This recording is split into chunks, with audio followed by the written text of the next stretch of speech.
upcoming film, an amazing animated film, Night of the Zoopocalypse. Guys, how are you today? How are you doing? Very Great. excited to talk to you. Really good. Really good. Happy to be here. Thank you, thank you. You're the co-directors of this amazing animated film. It's wacky, it's exciting, it's really hilarious.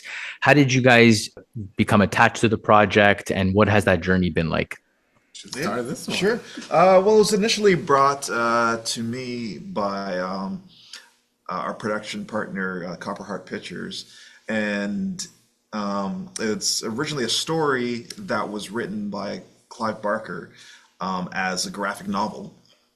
And it didn't get published as a graphic novel, but Steve Hoban, who was the principal over at Copperheart, he thought it would make a great animated film, and I thought it was a really fantastic concept too.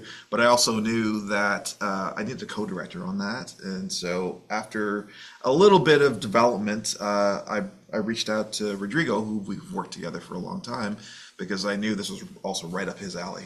I'm a huge horror fan, so when he was dangling this thing, like, ooh, it's, a zombie invasion in a zoo, and I love animals too. My two passions, monsters, animals. It was like, yes, match made in heaven, so let's do this. I really love the animation style in this film, as well as the very unique color palette. Can you talk a little bit about how you guys got to that final product using these beautiful reds, blues, purples, and neons?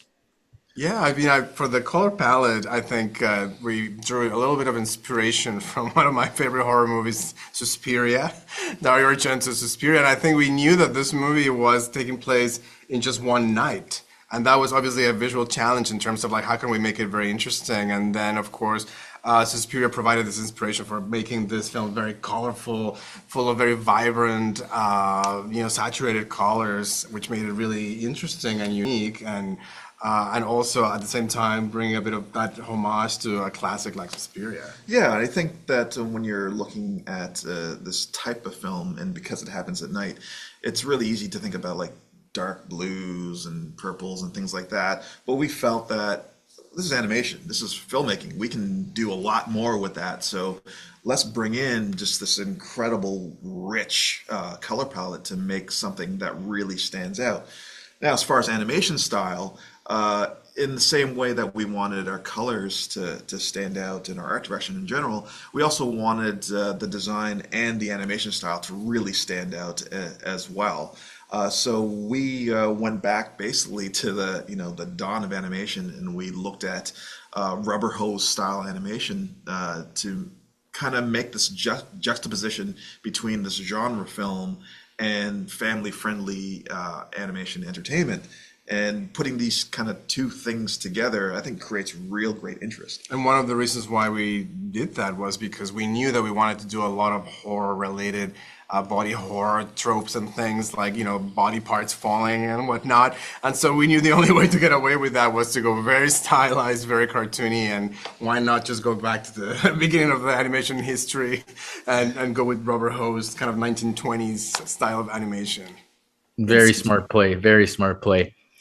In this film, there's a large variety of zoo animals.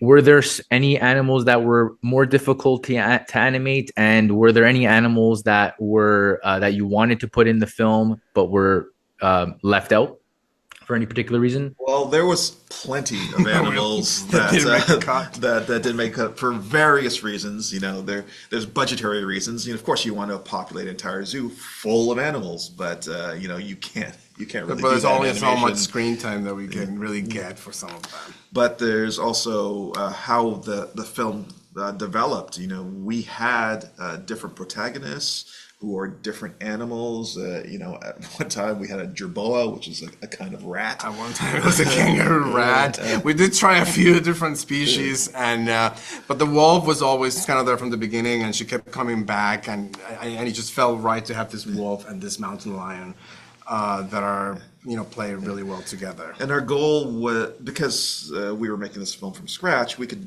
pick any animal we wanted.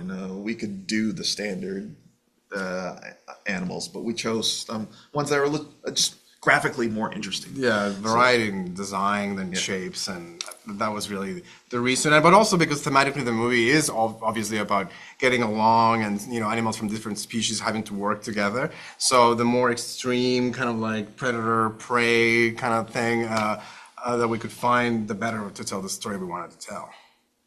Awesome.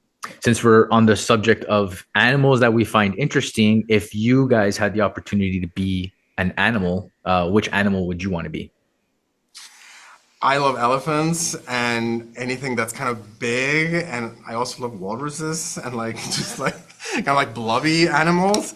So probably I would go that way. I think you probably go the opposite direction. I'm actually completely the opposite. I like really small things and that kind of move fast. So I would probably be more like a tree frog or a tiny. So we'd probably step on him, basically. Yeah, basically. So this actually is kind of reminiscent of our personalities. We are co-directors, and somehow we get along, even though our personalities are quite different.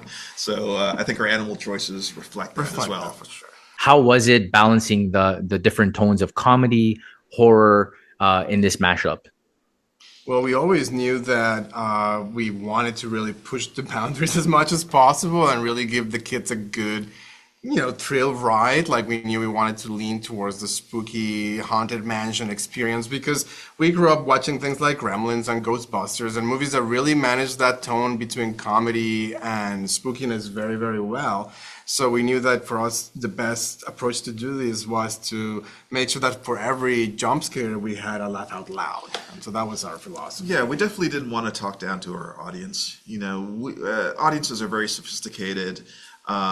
We didn't want them to be just to be too safe, because when you come to watch a film like this, you want the excitement. You're looking for that tension. But at the same time, we don't want kids running out of the theaters or anything like that. So we made sure there was a heavy dose of comedy. But even with the design, we made sure that the designs were done in such a way where you really felt that the animated content really comes through, and it was friendly enough and it was lovable enough. It wasn't just all about scares or anything like that. Well, it comes out in theaters just next week, March 7th. I'm very excited for people to see this. Have a great time, a great night out with the family. So thank you guys for your time and to talk about this amazing film. Thank you. Thank you so much. Thank you very much. Thank you. Thank you.